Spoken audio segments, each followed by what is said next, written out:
Good morning. Today we are going to start revision. So first point is introduction to computer language. So before understanding the computer language, you must know about your daily life language. We are using the languages in our real life. In our real life, we are using different types of the languages to communicate with each other. For example, some are speaking in English, some Hindi, some Malayalam. So like that, computer is also having one type of the language is known as the computer language. Computer language are used to create the softwares. There are two types of the computer languages. Number one is low level language. Number two is high level language. Low level language. Low level languages are the machine codes which are directly understandable by the computer. Low level languages are having the binary codes. So binary codes the computer can understand easily. The high level language is not directly understandable by the computer. It needs a translator to translate the high level language into machine language. For example, if you know English, I know Hindi, we both cannot communicate with each other, so we need a translator, and then that translator must know both the languages. So that can give one type of the help to translate our language from Hindi to English and vice versa. So we can communicate with each other by the help of a translator. So like that in computer language also there are two types of the translators. Number one is compiler and number two is interpreter. Interpreter and compiler both are the translator. Compiler converts the program into machine language by taking whole programs in the memory at once.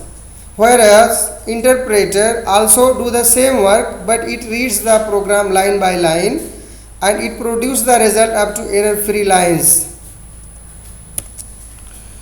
Types of programming language.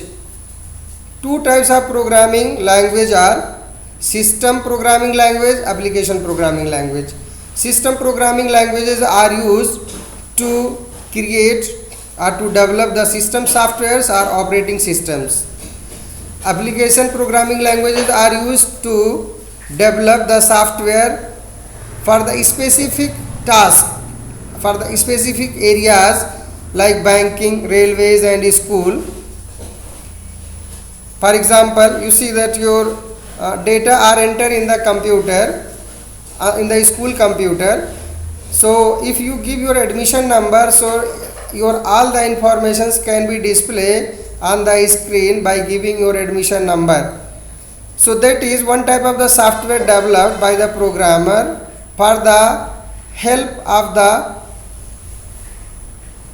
entry, for the help of the searching your record, for the help of the updating your record, for the preparation of the result, mark sheet, etc.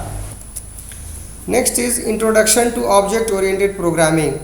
Object oriented programming language help us to create the object of any program, and by writing a single line we can use the whole program from one program to another program by copying its link, by creating the object of that program. So it is helpful because once we created a program in the object oriented, so we no need to write the program again and again. Next is object. It is an identifiable entity like pen, cat, car, school.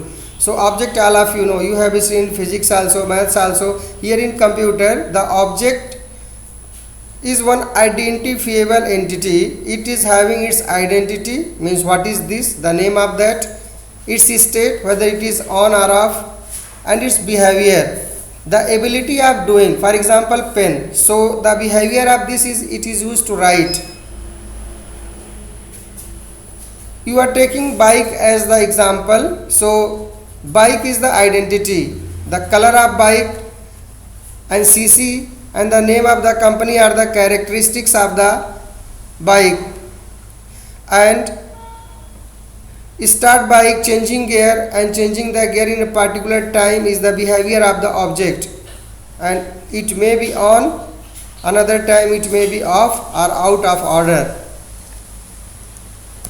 The next one is principles of object oriented programming. So that is abstraction. Abstraction is the hiding the detail of the program and giving only the result of the program. For example, if you want to calculate any calculation, any type of the formula, any type of the calculation you want to do, suppose you want to multiply 5 into 5, so the answer is 25. How it is happening, how it is calculating, it will not show, it will show the result only 25. So abstraction is that showing the essential part and hiding the background details of the program, that is known as the abstraction. So another example of abstraction, that is juicer machine. We are keeping fruit from the upside and downside it is coming the juice. What is happening after the input and getting the output? So inside between that what is happening, that is known as the abstraction. The detail of the juicer machine is not shown, only it is showing yes we input and it is giving us the output. So the giving the output only, that is the abstraction. It is showing the result, it is giving the output, it is giving the juice, but it is hiding how it is happening. So that is not for any use for us, that's why it is hidden. That is known as the abstraction. The next one is encapsulation. The act or way in which data and functions are combined together in the form of single unit is known as encapsulation. So here the example is capsule. Capsule is having the powder, the compound of the many things, many types of the powder are stored inside of the capsule. So like that we are having a program, that program is having a class, a method, a variable, and all together making a program. So the capsule is one example, it is having many things inside of this in the form of the powder. Like that our program is the also calculation of the class, methods and variables. Next one is inheritance. Inheritance is a mechanism in which one class acquires the property of another class. In the real life, the property of grandfather are used by father and the property of father is used by son, and in the that is the example of the real life. In the Java programming, it is inherited. Suppose you have written a program and all the features, all the statements of that program you are using at another place. So in another class, that is known as the inheritance of the class, that is known as the inheritance. And the next one is polymorphism. Polymorphism is one type of the feature of the Java program, means object oriented programming. Polymorphism, it is divided into two words. Poly means many and morph means forms. So the programs are used in many forms. For example, shape, area, circle area, triangle area and rectangle area. The main thing is area, but there are many forms of that, and here in the Java program one type of the function is there known as the method overloading. So method overloading is the one example of the polymorphism which you will study later on. So okay, thank you very much, take care, you don't go out from home, just you be inside and you help your parents and you obey your parents. Thank you very much, we will meet in the next class again. Thank you.